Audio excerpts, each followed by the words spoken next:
Well, hello, ladies and gentlemen, and welcome to another edition of the Dare Dallas webinar. Now, this week is a little bit special because we're actually managing to do it live. I think for the first time in the last, well, at least since the beginning of the year, it's been a day when myself and Ben, or whoever happens to be doing it with me, aren't out on call. So it's quite nice to be able to do it live. So in this instance, if you do have any questions, please feel free, pop them in the chat box, and obviously we'll ask Ben, and no doubt he will do his best to try and answer them. Now, obviously, Ben Hanley, thank you ever so much for joining me. You're very welcome indeed. I'm going to do this first as it's live. Let's hope it all goes well. Well, and it's Maundy Thursday, so very appropriate. Very indeed, all very appropriate. Now, Ben, the subject that we're going to be talking about today, obviously one of our most popular subjects to talk about, and probably one of the subjects that you get questioned on most, and I know I do, and that is Banksy. So for those who don't know Banksy, or for those that have kind of joined today's webinar for a bit of a kind of a bit of an overview, a bit of a 101 on Banksy, who is the man, the myth, the legend, who is he? Banksy, he is, as we all know, anonymous. He's the hooded street artist that nobody knows who he is. However, there are some things we know. He was born in Bristol in 1974. He supposedly is a guy called Robin Cunningham. That it's never been corroborated, but it's basically been rumored. He was outed by the Sun, I think, in the early 2000s, but it's never been corroborated. So people somewhat pushed it under the rug and preferred the anonymity. But in 2003, he was interviewed by the Guardian newspaper, who described him as 28, scruffy, white, silver tooth, silver earring, and jeans and a t-shirt. So that is all we actually know in reality about Banksy. I heard a rumor he looked like a bit of a cross between Jimmy Nail and Mike Skinner from the Streets. Absolutely, 100%. So I mean, it's pretty. We didn't, in fairness, we didn't exactly think he was going to be in a pinstripe suit. So I mean, it kind of makes sense. The sort of the look and feel of what we're told. But as you know, I mean, Banksy, I mean, anonymity has been one of his main, in the whole myth of Banksy, his anonymity is one of his strengths. I mean, anonymity started out originally as a necessity because, you know, technically, I mean, now he's super trendy, he's and the whole concept of street art is very accepted, and it's a whole genre in itself. But back in the late 90s, early noughties, it was illegal to graffiti because it was just considered graffiti. So the anonymity certainly came from that, and now it's sort of evolved, and that myth has grown and been managed. But it came out of absolute necessity. So one of the people, I suppose, that is almost kind of lauded as being the person that kind of almost launched him is Steve Lazaridis, isn't it? What can you tell us about him? Steve Lazaridis, basically back in around 2003, I think he and a guy called John Swinstead, they founded something called Pictures on Walls. Now, Pictures on Walls, that again, both of them were in the sort of the underground scene in Bristol. So all the people who are famous now, all the artists, Nick Walker, Inkies, 3D, all those people were very underground at the time, and they all mixed and matched and socialized together. So Steve and John Swinstead, they were in that mix, and they basically founded something called Pictures on Walls. Now, Pictures on Walls became very influential and a big component to Banksy's success because it basically published his prints. Yeah. So it was one of the main reasons why his the imagery got out, and we'll talk later about why his market is so huge at the moment, and it is sort of self-perpetuating. They published these prints so that with a very clear message that they wanted art to be for the masses. Now, clearly that's changed as the market has increased, but the whole concept was to bring his imagery, bring his art to as many people as possible for the cheapest and most affordable prices. Now, when Banksy started, it really wasn't anything like what we know Banksy to be now, really, in terms of the work that he was doing. It was definitely more focused to being street art, wasn't it? 100%. I mean, exactly. I mean, he's where we are now. Yeah, exactly. You're going to bring that up. Fungal Junk. This is, I think, 1999 or but 1999 or 1998. It's a painting. It was on a caravan or a caravan that was being used at a festival, and Banksy spray painted this. As you can see, it's in a very traditional spray paint, three-dimensional style. and he evolved out of that into what we know now. But you'll notice, whilst you might not recognise this as being Banksy from the monkey, technique, but the monkey yeah. became one of his main subjects. So you can see that there's the elements were there, but the style changed. So in 1999, 2000, he changed and he evolved into what we know now with the basic use of stencils. Now it's rumored that the reason he went into the stencil route or went down the stencil route was necessity again, a little bit like the anonymity. The stencil was a necessity in that this sort of high degree of finish takes an awful lot of time to produce, so therefore the chance of being caught are exponentially larger. Whereas stenciling, you can all the prep work is done behind at the studio, and you can just spray very quickly. It's rumored that, I don't know whether this is sort of apocryphal or just mythology, but basically he was hiding from the police back in the day, and he slid under a truck to escape being caught after being seen painting on the walls, and he saw stenciling of the serial number of the truck on its undercarriage, and it just came to him that would be a very quick, easy way to do it, and that evolved his style. Now, when he was doing this type of thing, obviously it wasn't just artwork that was influencing his style. He was very much involved in that kind of late 90s Bristol. I hate to use the term and sound like I'm down with the kids, but trip hop kind of dub kind of crews that were kind of around at that kind of time. 100%. I mean, Bristol. I mean, everyone talks about the London being the centre, the cultural centre of the UK. I mean, it has its moments, and a lot of the money goes into London. However, there are different scenes around the UK, and Bristol has a very unique scene where it's mixed with rave scene, art scene, all underground. There's not a lot of money has been put into it, so it's much more creative, and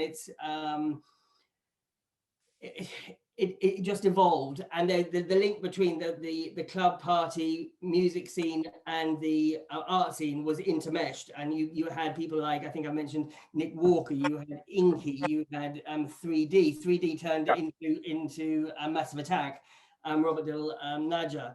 So everything sort of, there was a synergy at that time that you talk about not Cool Britannia, what was it? Well, I think it was kind of towards the end of that, and I spent a lot of time in Bristol in the late 90s. Did you? So you weren't there with kids? Well, to a certain degree, Ben. But it was very much like that. I think Tricky and Massive Attack and people like Portishead. There were a lot of musicians and art that was very, very 100%. Big at that kind of time. And the boundaries were blurred. So and creativity was the currency rather than sort of boundaries. And he evolved in that scene, and it was because there were, there's a lot to be said for no money. I mean, there's a downside to that, of course, but I mean, the creativity there were no risks to it, so therefore people were able to be as creative. They lost nothing by it. They didn't worry about an exhibition and getting it wrong. And also the messages that were coming out, and at the core of Banksy's work, there were a lot of very real messages, and that's one of the reasons that he's been so appreciated, is the core values, the message, the stances he takes. They came from being underground and looking up rather than looking down at things. So I mean, the population, the art population, the art collecting population, the audiences, they relate to his message for fighting for the underdog, for the anti-governmental messages. But it's always done in a humorous way, so it's acceptable, but it's funny and it's easily absorbed. I was going to say, this is really one of the main reasons why he is so popular and why people 100%. Are relating, is that kind of the fact that it is so quite quintessentially British, but in a very, very unusual way. Well, it's cheeky. I mean, a couple of things. If it wasn't humorous, the message wouldn't. Some of the messages are quite tough, and if the humor's not, a lot of messages get through and get absorbed much more successfully with humor. So his imagery is very, very funny, very easy to appreciate, and gets a good giggle. The fact that the UK, England in particular, they love a Robin Hood sort of character. I mean, goes back William Tell. I mean, all that. I mean, I'm not saying that that it's subliminally linked to anything. That it's consciously linked, but subliminally, we all like that sort of somebody sticking one up to the powers that be. So a combination of the content, the humor, and then his style evolved into a very recognizable style and a very, it's easy to absorb that style, and it sort of fits. It's not intellectual in terms of the visuals, but the message gets through because of that. Do we think, though, it is still about the art? Do we think that there is something in that? Obviously, he's become a massive commercial success, but do we think it's still about the art and the subjects? It depends what you're talking about. I mean, fundamentally, yes. His appeal is based on his art. You can have as trendy a myth as surrounding as you try to create, but if the message isn't, if the artwork isn't appreciated, well, then it falls flat pretty quickly. Clearly, you have as his market, and I mean his commercial market rather than the appreciation aesthetic market. As his commercial market develops, money talks, and in the last, there's always been an exponential growth in his market. I will go into that in a second why. Yeah. But in the last 5 years, 10 years definitely, last 5 years, it's gone insane. Now that creates a different sort of thing where, to be honest with you, it's not about the art, it's about a commodity, and it becomes a trading situation. So it depends what you mean about, is it still about the art? Yes, it is, but the market, commercial market, isn't about the art. It's exciting. That's the same with any artist, in fairness, once you bring money into it. I think what I'm going to bring up now is probably the image that I would imagine most of our viewers will probably be able to relate to, just because of the amount of press that's actually surrounded it. And the first image I'm going to bring up is as it was, shall we say. And Ben, can you talk us through this image and just tell us your knowledge of this? All right, go with Balloon. The painting is 2019. It was consigned to Sotheby's in 2018. Now, the image people will know, I mean, both in terms of prints, signed, unsigned edition, and canvases, and etc. Interestingly, it has taken the place of Constable's Haywain as the UK's most affectionate artwork. It's Constable has always been, the chocolate box has always been the go-to mark for British taste. He's taken over. Anyway, 2018, Sotheby's, this was consigned anonymously by a collector. So it was... Do we think, here's the question, Ben, and we come back to the whole kind of the art world and things like this, consigned by an anonymous collector. Was it an anonymous collector? Could it have... Well, I mean, well, let's say it was consigned by a private collector with no knowledge of anything what was about to happen. So anyway, it went in. Did he look a little bit like Jimmy Nail and Mike Skinner from the streets? Yes, of course he didn't. Anyway, if it was Banksy, it was a proxy private collector consigned it. But anyway, it went in at 200,000 to 300,000 in 2018 at Sotheby's at their prime contemporary sale, which in itself was a big step, because he was no longer in the street art or urban art section. He was in with the big boys. So that in itself was a big statement. So when it in at £200,000 to 300,000, and it was sold, including premium, for just over £1 million. That was a little bit too soon. You killed my thunder. But anyway, at just over $1 million, and just as it went, bang, the gavel, the mechanism, obviously remotely controlled from somebody in the room, started to shred the painting. We all know this. And it was, the whole idea was a commentary on the worthlessness of art and silly rich people buying pictures and what's it actually worth, that sort of comment. However, the mechanism broke, so it stopped at that stage. It was meant to shred into nothing, but it stopped at that stage, and that was it. So everybody was aghast. Sotheby's, I don't actually believe were involved in it in any way, because the look on the auctioneer's face was priceless, and they really didn't know what was going on, because they just knocked down £1 million painting and it suddenly was shredded.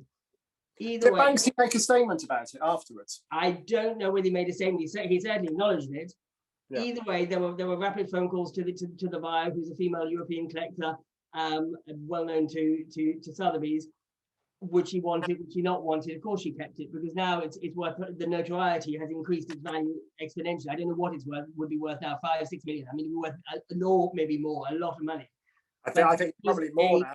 That was a fundamental moment in the heating up of his market, because it was the first time that a major, he was in the big league not marginalized into a specific street art or urban art section. He was in with all the major contemporary artists. That stunt was the first time, as Sotheby's then after retrospectively said, that it's the first time a work of art has ever been created in a sale room. I mean, it's a good spin on what happened. Out of that, it's just cheeky to do that. The first play at Sotheby's, you screw it all up deliberately. It was very clever. But anyway, if you show that one on the T-shirt. Yes, I think this is one of my favourite Banksy moments. This is Banksy. If you're going to play on something. Yeah, he might not have made a statement afterwards, but he stole this T-shirt on Gross National Product, which is his online store. So it's played him in massive stead, and that the heating of the market in the last 5 years came from that, or it can almost be marked from that. Albeit it's been a steady rise up till then, but after that, it was the sexiest thing ever in terms of PR. I think I've seen you wearing one of these at the beach, actually. A crop top, it looks amazing. I was going to say, it suits you. Very thought. But alongside, obviously, the T-shirts and everything else that's gone with them, what we have obviously had is a huge amount. And when I say a huge amount, it is fairly substantial, the amount of prints that have obviously been released of Girl with a Balloon. Girl with Balloon. I mean, look, going back to, so I'm just getting some prices here, going back to what I said about the whole rationale for producing these prints, you've got to remember at the beginning, in particular with, at the beginning of Pictures and Walls, these were dirt cheap. They were 20, 30, 40 pounds. I mean, they were nothing. Now, clearly, as the market increased, the release prices went up and up and up. But nonetheless, the concept was relatively high to very high editions, being sold cheaply, so that the normal people could have his art. Normally, that is the kiss of death for any commercial market, because rarity normally means exclusivity equals price hikes. However, because Banksy is an artist, and he's unique as far as I can think, I've been thinking about this, whether there's any other artist who has the same sort of situation. He's an artist that came from grassroots up, i.e. his support was grassroots up rather than gallery down, if you know what I mean. Normally an artist will do his best to climb to a gallery, and then the gallery will push him up. In this case, Banksy, because he released these large numbers of prints at very low prices, you had a huge grassroots audience who were a collector base, and as his notoriety got increased, they began to trade them. And if you bought it for 50 quid and you sold it for £1,000, my God, quid's in. You're doing really well. And because of the numbers of people involved, there was a great liquidity and a great trading going on. So that stimulated the market entirely, which of course then eventually affects the market for originals and so on and so forth. But anyway, so I mean, just looking at this one specifically, I think this is a Pictures on Walls one, isn't it? They're all Pictures on Walls. Yeah. And so these were they limited 750? No, that one. Let me have a look at this one. 500. That's 500. If that's the unsigned one, that's 500. Yeah. So there are 500 of these that are out there, and so these were sold for what, 40, 50 quid when they were new. Yeah, 40. And so let's say 5 years ago, what would this have been worth 5 years ago? I mean, it's ridiculous what it was worth. 5 years ago, 50,000. 40, 50,000. One recently, the unsigned edition sold, I think, for 275. So today it's £275,000. And the signed edition, because he did two, is worth nearly including premium, is well over 500,000. So over $500,000. I mean, were they? I'm assuming they weren't particularly different in price when they were released. No, not hugely. I mean, we're talking 50 to 100 or 20 to 50. I don't know the exact pricing, but they were massively affordable because they're 2003, I believe. So they're early works. So I had this discussion with Jonathan last week, actually, Ben, about the fact with the Lowry prints, the edition numbers make quite a big difference. But with this, it doesn't seem to matter. I mean, 500. I mean, so there are 400. It's been an advantage because they all got in very at the beginning, because the prices started to rise relatively quickly and it's been consistent ever since, because there's enormous loyalty to the artist. It's unparalleled, the level of sort of protectiveness and loyalty to the artist. it's created a trading market, and when the numbers started to get past into six figures, it became a trading forum almost. So it's self-propagating. But to put this in context, there's a total of 125 different variants of Banksy prints that are out there in high There's limited 49 edition, different prints. Some of those are signed, unsigned. They have different color palettes, color things, and all those affect the price. Some, if you bring up Choose Your Weapon, the yellow one, the fluoro green one. Bear with me one moment, Ben. Okay. This one sold last week at Sotheby's. Oh, bear with me one moment.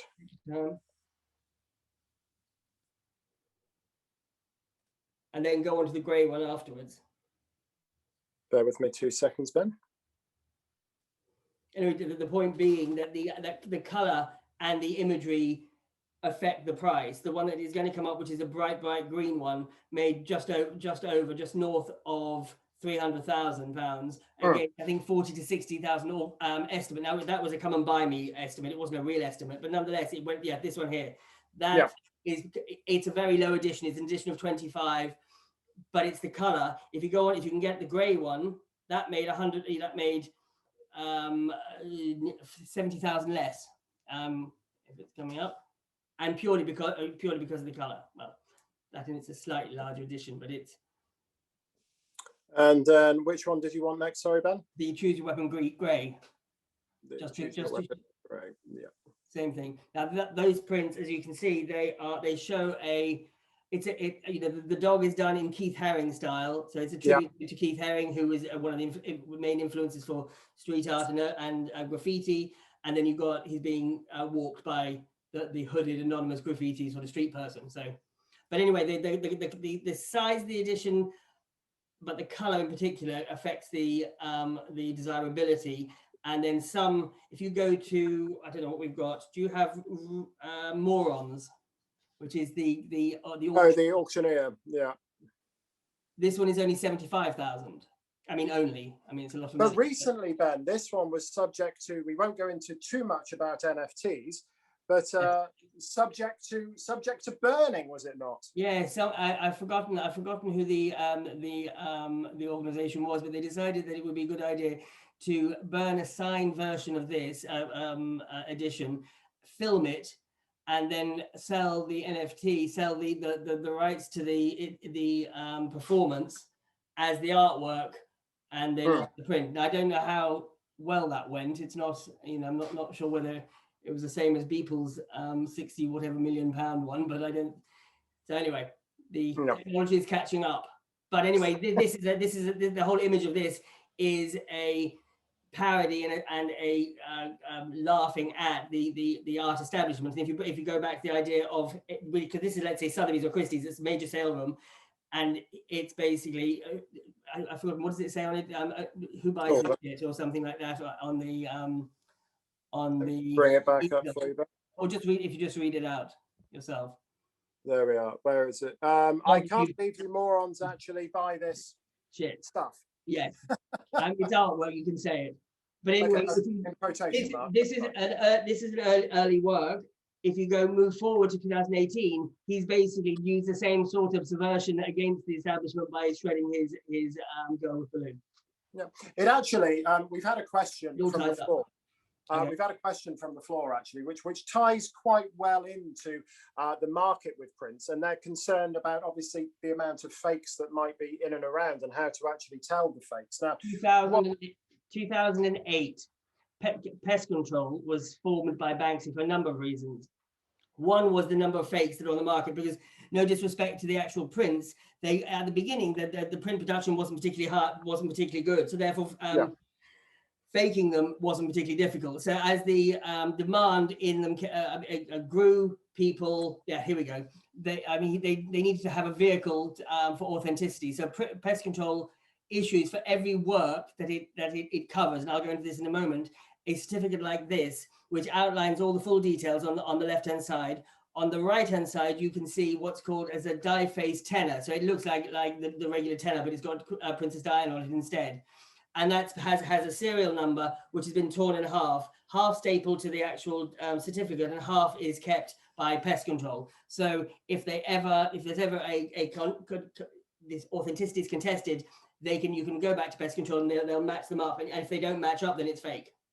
Yeah. So they don't the signatures. I mean, it's pretty difficult to fake that certificate. It's not impossible, but it's, you know, if you don't have one of those, don't buy it. Is that pretty much the general consensus then? If it doesn't have one of these, or they don't have access to them, don't buy it. Don't buy it. Well, Pest Control is an authentication service, but it only authenticates commercial works. By that I mean works that were produced by Banksy for a commercial purpose. And that actually leads us on to something that we were going to talk about later on, but we'll come to now. But the different kind of entities of work that he does, because I think a lot of the work that he actually provides, and the thing that most people can associate with, is not the 200,000, 300,000 pound prints that are in people's homes, but it's the street work, and the fact that this street work is about, and people get to see about it on the news. Do you think he does this as publicity, or do you think he genuinely believes that people should be seeing this art? Go back to the beginning of his career when there was no money involved. That's the rationale for him doing his art. He wants his message to get across. He wants the public to see his work. The street pieces that he did, the street pieces that he did, out of which everything else came, his full commercial market came out of that, were done as social commentaries and to be seen on either cheekily in small areas, so you'd sneak up on it, or massive exposure. They were done specifically for public attention, but not in terms of self-aggrandizement, but to get his message across. He has a major problem with them being taken off as his commercial market began to increase. There were no originals that could be bought, so therefore people used to take off the street pieces that he did, and there was a market in them, and they were being sold by Christie's, Sotheby's, dealers, etc. He was vehemently anti that, so Pest Control came into existence both for the print production to authenticate, but also he refuses to authenticate anything that wasn't done for commercial purpose. So he will never give a certificate for a street piece, which now he will admit sorry? He will say that they are by him, though. No, he doesn't say anything. He doesn't comment on any of it. So you can have a situation whereby wait with me one moment. In his books, this or Wall and Peace, you have images of the work in situ, and it's trying to be sold by a gallery, and he won't comment, and he won't give a thing. So people know it's by him, but there's no commercial ability to sell it. And that was done deliberately to stop people taking down works. But it hasn't worked, has it? It slowed it down, to be honest with you. I mean, there's in the 2006 to 2010, that's when most people were trying their luck to get to rip the works off buildings, doors, etc. Once Pest Control was founded and the auction houses got behind it, which is the main source for selling works, once they agreed to not accept works that didn't have Pest Control, that market died down fully. In recent years, there's a sub-market in street pieces. If their provenance is 100% provable and locked down, there are auction houses and some dealers out that will deal in them at a lower level, and that's increasing because clearly there's a slight slight nonsense about it being in a book that he's published, but yet it can't be sold. But he doesn't want that to happen. In reality, he thinks that, and that's why he starts to produce gallery pieces, canvases and edition canvases, etc. So if you wanted to have his work, you could, but the street pieces were gifted to the public. Obviously, a piece that has been on people's minds over the last year, and actually in the past couple of weeks when it's actually sold, was of course this item here, which has been very, very popular because of its, I mean, were the profits gifted to the NHS or something along those lines? Yeah, Game Changer. It's called Game Changer, and it was donated by Banksy. It went in. Was it what day is it? Yeah, the 23rd of March at Sotheby's. it went in at £2.5 to £3.5 million, and with premium it made 16, just under 17 million. So I mean, that is, you can get a very major Picasso for that. You can get a very major Monet. The only reason I say that is the difference in, because it's not decrying the artwork, but it just shows the level in which he's come to. He's gone out of the street urban niche and has become a very serious international artist. I mean, that's a lot of money. Now, some of that, of course, will have been encouraged by the NHS. The profits were going to the NHS, so it's a slight charity situation as well. But nonetheless, that's a big ticket item. Oh, I mean, by all means. I mean, that's international money. I think that, yes, the charitable side of it will certainly have an influence. But I think at that kind of level, people are not going to be thinking, I'm making a donation here. They're making an investment. And I think that is... Well, I think there are certain bragging rights as well. I think there is the NHS thing. It comes into it a little bit, because the person who's bought this, I don't know who that is, will have bragging rights that he paid £17 million and the money went to charity. So it's a combination, but it's also the fact that he's, you know, it's the highest price Banksy ever. Before that, I think it was a devolved Parliament, which I think was just over 9. Yeah, I mean, devolved Parliament, I think was obviously a fantastically novel and very Banksy style picture, wasn't it? Well, it's also the style almost is beginning to go back to his street art, the original, before he went stenciled. Exactly. Remember, he can take time because he's not doing this illegally. So I mean, it's the same. You can see the same iconography. You can see. I mean, he painted that. So I mean, you know, anybody who says he does, he can paint. He can certainly paint. I mean, he's a true artist. And I think that in 2000 and actually, when did that go? I've forgotten when that went. It's only a couple of years ago. And 19, yeah, 2 years ago. It made just over 9, which was a huge price at that time. It was massive, and I think, wasn't this first displayed in his Banksy shop or something like that he had, and then he put it out there, and then it kind of, I think, very quickly afterwards went to sale, didn't it? And then again, 9 million quid just seemed absolutely unfathomable. But he goes up in steps. The whole market goes up in steps. Even the print market, which is a gradual going up, a gradual increase. There are major prints make significant. When an unsigned Girl with Balloon made 200,000, when the sign made 40, I mean, they just, everything just elevated. And people get. I mean, do you have the Picasso? I was going to say a really, really good comparable. This is by Picasso. It's one of his most famous prints is La Repas Frugal, the humble meal, and it was arguably his most famous print and celebrated print. It was made in his blue period, the blue period, I should say. So it's a hugely iconic work of the early 20th century, 1904. It tends to make between 100 and 120,000 pounds at auction. Now, that again, this isn't decrying the value of Banksy. It's just showing the strength of his market. That arguably the most important artist of the 20th, 21st century is, you know, his major print is considered cheap in comparison to the strength of the Banksy market. Is he the most important artist of the 21st century so far, Ben? Banksy, UK, yes. I don't know who. I mean, I think you'll get into a fight with Richter and lots of other artists, even Hearst and whatever. But he's up there on an international level. He's a phenomenon that doesn't exist anywhere for many different reasons.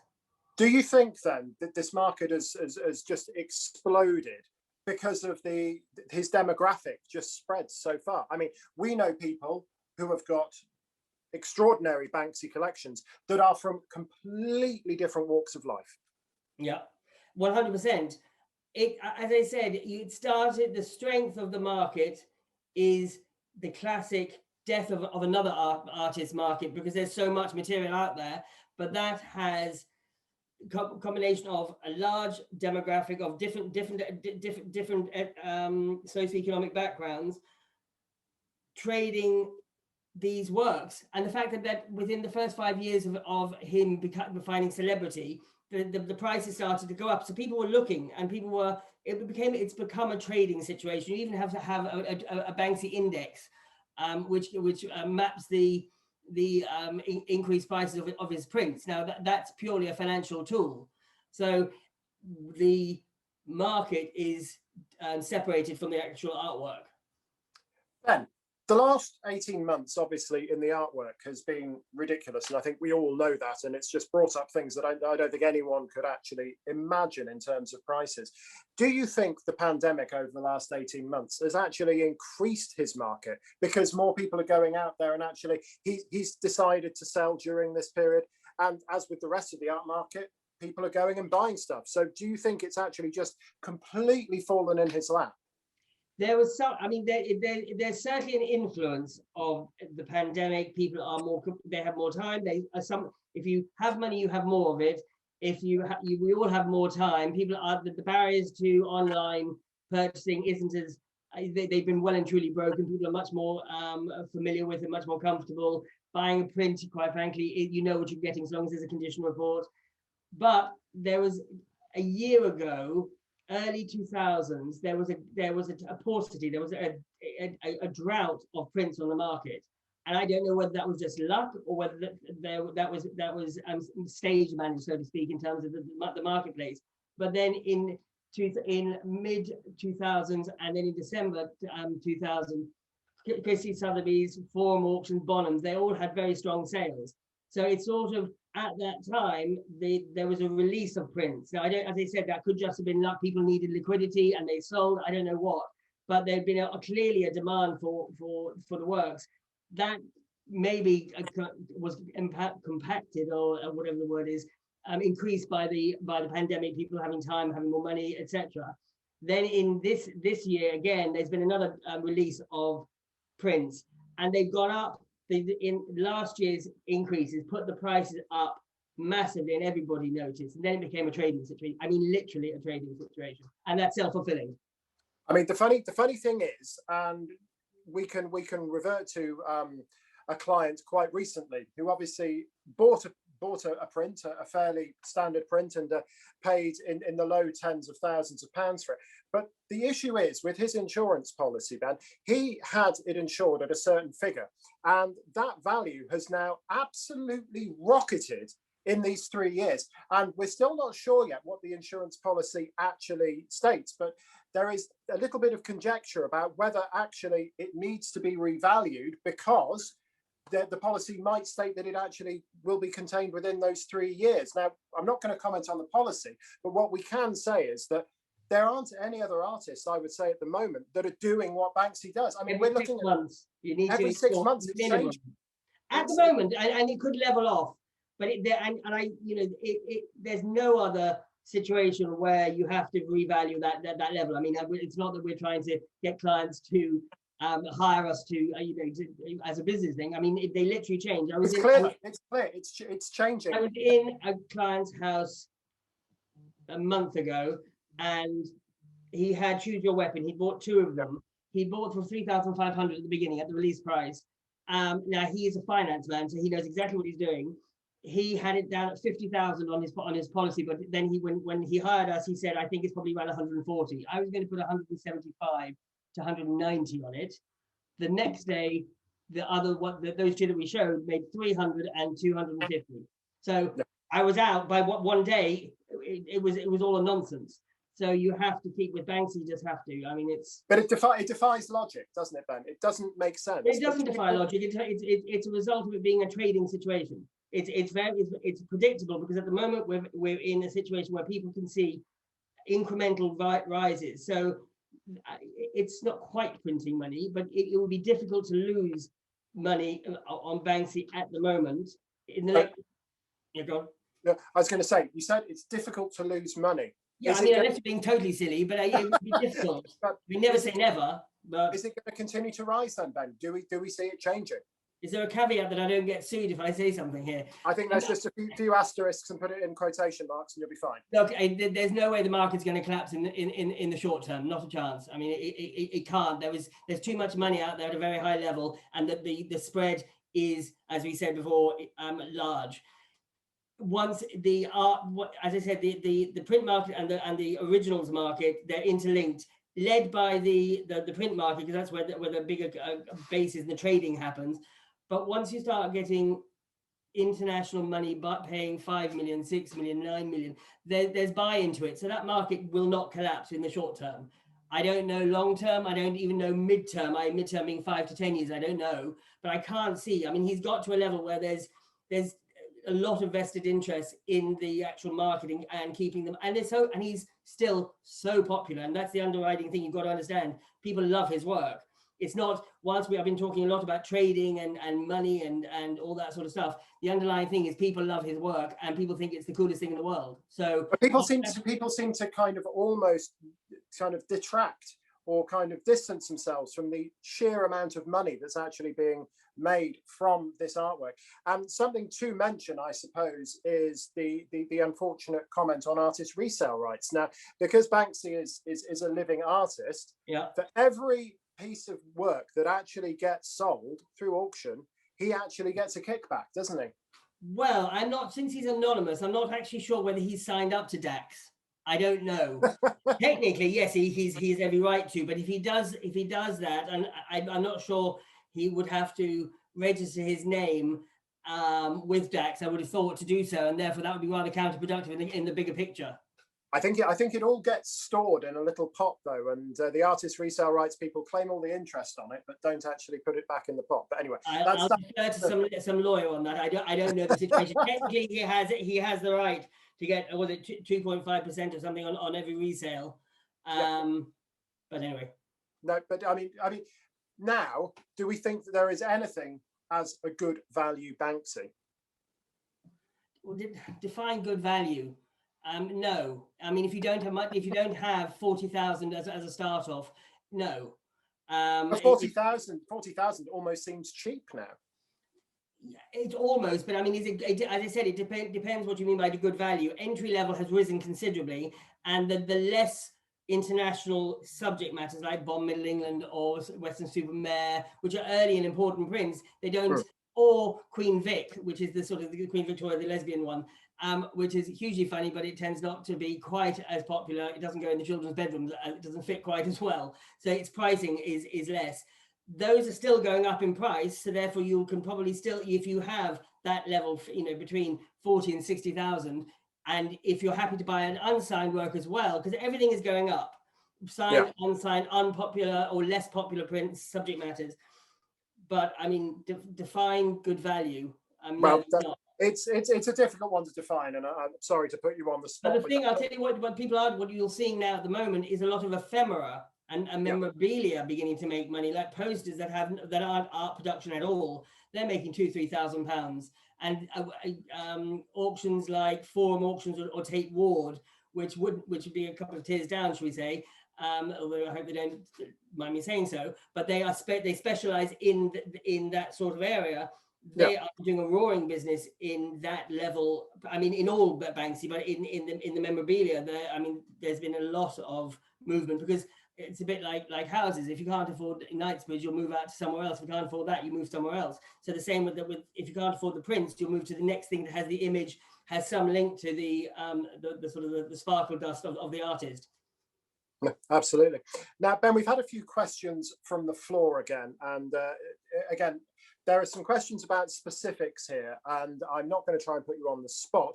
However, somebody has asked about an indication of Laugh Now and a signed print. Any ideas, Ben?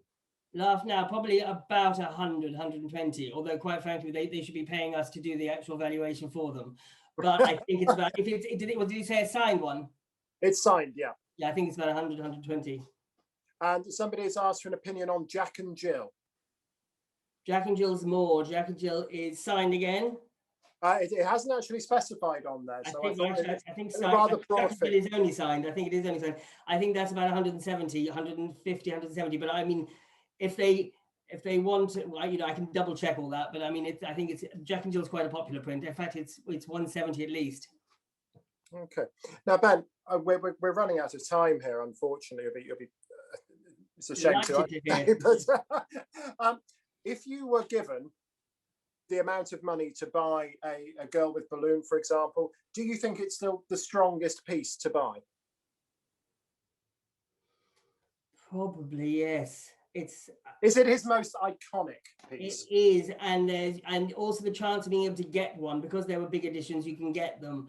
Your entry level can be, entry level can be 250,000, or it can go up for an AP, an artist proof of 88, which is with the balloon, each one being a different color. One sold for $1 million, or you can go for a canvas which starts at 1.5, and you can go upwards. So you can get, but there's a large number of them out there. It's funny, actually. Everybody loves them.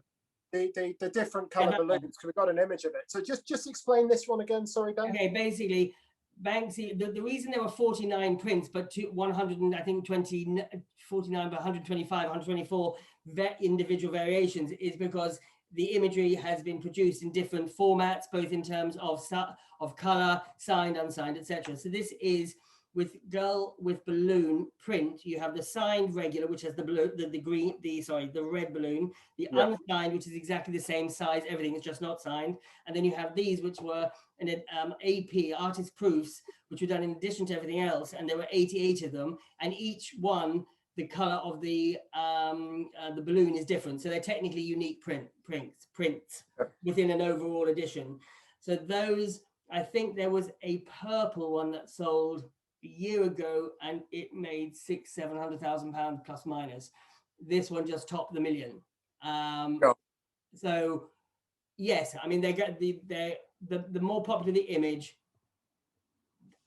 the higher the demand, and therefore the big growth in the market. I don't know where it's going to end, because that's getting pretty serious money for a print. I don't actually know of any other artist that has prints at that level. I remember going into a valuation where you have the Girl with Balloon edition 25, which is a canvas. So it's a canvas, but it's an edition of 25, and it's 35 centimeters. I think that's 30.5 by 30.5, and it was in at 40,000. And when I did my sort of research, I had to put 175 on it. I thought the world was falling apart. I said it couldn't possibly be. I double checked it, everything, called up galleries, and it was. That's now 1.7 million. Wow. And that's 6 years ago. And so now that's going to be over 2 mil, isn't it? Easy. Well, no, that's 1.7 now, plus or minus. 1.7 now. But either way, the point being, it's gone up 10 times in 6-7 years. And at that time, knowing because I think it cost £150 originally, knowing, at that time, I was very surprised at the sort of incremental growth at that point, and now it's gone 10 times. So yes, I think it's all about the subject. The way that Banksy's going now, for example, when he produces new prints these days, does he market them? How are they sold? They are, well, to be honest with you, he hasn't really done anything since, I think, 2000. Let me just say that thing. I think 2010. There hasn't been 2010. Choose Your Weapon is the last print edition. So there hasn't been any, which also drives the market. Remember, it's also it's a good, whether it's a marketing tool or whether he's interested. All indications are, whilst he's the beneficiary of a very strong market, he's also somewhat against it. So who knows? I don't know the rationale of not producing anymore currently. So do you think that he is going to focus on his street work now, or how do you think it's going to roll? Because clearly, as a commercial artist, he has to be thinking about selling his prints, because ultimately that is where. But I don't think he needs the money. With the greatest respect, he doesn't need to do anything, because I think he's got a few bob in the bank, shall we say? So I think he's doing fine. With most artists, Ben, one would assume that he wouldn't be happy resting on his laurels. I know he's not resting on his laurels. You have situations whereby he does very, very attention grabbing for the good reasons, like Reading Jail, things like that, which had engendered huge publicity. Like, how did he do it? It's on the jail wall. How do you, seriously? Where was the security? All that sort of stuff. So he does things. Well, I think we know that there was something going on there. But I think it's more a situation, he picks and chooses what he wants to do, and he highlights issues. I don't think he's entirely driven by needing to get a new print production out. When he wants to, I'm sure he will. In terms of canvases, I'm sure Pest Control, they do produce and release works to preferential customers. But I was going to say, if his raison d'etre to carry on doing this is to bring art to the people, is he able to do that anymore? I don't think he can he? Because he's now in a position whereby his prints are making hundreds of thousands of pounds. Can he legitimately, as an artist for the people, bring out a limited edition of 500 prints and charge £100,000 each for them? Because he would get that, wouldn't he? I would get the beyond, yes, Yeah. of course we would. But I mean, it's gone. The market has run away with itself. So no, he's no longer an artist for the people. In that, he can release works for £100, £200. Of course not. His art, as in the subject matter, etc., is still for the people, but he can't control the resale of things. So no, of course he's gone beyond that. I mean, for example, let's say that edition of Girl with Balloon, if he'd have just kept back 100 prints, let's say, which we know some artists do. If he'd have kept back 100 prints at current value, he would be sitting on 30 million quid's worth of product, wouldn't he? Maybe he is. Who knows? It's a curious one. Artwork, not product, by the way. Now, to be specific. Auction value, gallery value. Are we in the same realm now? Plus or minus, yeah. Normally, as you know, an artist's value at auction is at a third to half its value in a gallery, because the gallery has to pay for the campaign, the rates, whatever. In Banks's situation, because it is so traded and it's so visible, there's very little difference. I mean, if you go to one of the major Bond Street galleries, you will pay 20% more, but that's it. I mean, because people, particularly with the print market, there's stuff out there. People are so savvy because it's the difference between making a profit or not. So people are super canny. So there's not a huge differential between margin, isn't there? Is it? Well, it's not as much as one would understand normally with artists. But with all this evidence, with Pest Control, with everything else like that, would you buy from a gallery? Why not? I mean, there are different ways of buying from buying Banksy. One is through very, very well-known galleries, Bond Street galleries. I won't go into names, but that what you're getting. There's the returns, etc. You'll pay more for it, as you always do with service. Then there are things like the Banksy forum and other online chat rooms where dealers, everybody who's a collector is now a part dealer. So they always have their eyes on whether to sell, whether to upgrade the collection. So there's lots of ways of buying. You can clearly buy at auction. I mean, so long as it has the Pest Control certificate, that's all you need. Do you think, though, Ben, something coming up, or something you see in a gallery, or something you see coming up at auction, do you think you should ask for an expert opinion on it? Well, I mean, it's all. I mean, if you're buying from a gallery who is very, very reputable, then their reputation and their return stands behind it. Their return policy will stand behind it. The less support you have behind the purchase, i.e., if you don't buy from an auction house, if you don't buy from a very reputable gallery, well, then yes, you unless you know exactly what you're doing, it's always useful to have, because the numbers are big. It's always good to have pre-advice. But as I said, if you know what you're doing, it's fine. But for the average punter, I would suggest. And I suppose these are the type of things really that come up at regional sale rooms, and kind of there's no such thing as a sleeper when it comes to a Banksy, is there? Yeah, not a chance. I mean, seriously, if you see something like that, we'll go. I mean, what do you think it's going to be? I mean, it is what it is. Such an iconic image, isn't it? I still find it mad that even for something that's less than 5 years old, it's just completely iconic, and I think almost defines art. I think it will define art. It defines British taste now, and that's a remarkable thing. People who have been slightly dismissive of Banksy as just a sort of a fun fad or a fun street artist. He's the stencil guy who does monkeys and rats. I mean, really, he's having the last laugh. I mean, in that that Go With Balloon defines the generation of taste in the UK. Constable, Churchill, one of the greatest artists of the ever in the UK, he's gone. I mean, his old hat, he's your granny's box of chocolates. So, I mean, for that to happen in 20 years is remarkable. It is phenomenal, and absolutely phenomenal. And Ben, I'm afraid we're out of time on this, but thank you so much for joining us. I'm sure everyone that's watched this has been absolutely enthralled by it. So much information there, and thank you ever so much, ladies and gentlemen. But just to say, those figures, we can give you fully researched pricing, 100% if you come to us, because I'm not being silly. This is a situation where if you have Banksy prints, get them authenticated, not get them authenticated, get them valued correctly. You might not want to pay for valuation. It's well worth it. It's silly not to. It's negligent not to, because it goes up so quickly. Yeah, I concur with that. As I say, I had a client just last week who went up from, I think there was a £300,000 valuation that went up to nearly an £800,000 valuation in the space of 6 months, and I think it does go to show it is completely genuine. They're not that expensive. It's worth investing. Ben, thank you ever so much. Ladies and gentlemen, thank you for joining us again for the Dare Dallas webinar. We look forward to seeing you next week. And obviously, if you've got any questions or any subject matters that you'd like for us to cover in one of our webinars, please do get in touch. And I'll be happy to chat to either my colleague Ben or Jonathan or David or many of our other fantastic specialists that are out with us. So thank you ever so much. We'll see you all soon. Take care. Bye-bye now. Bye-bye. Ciao, ciao.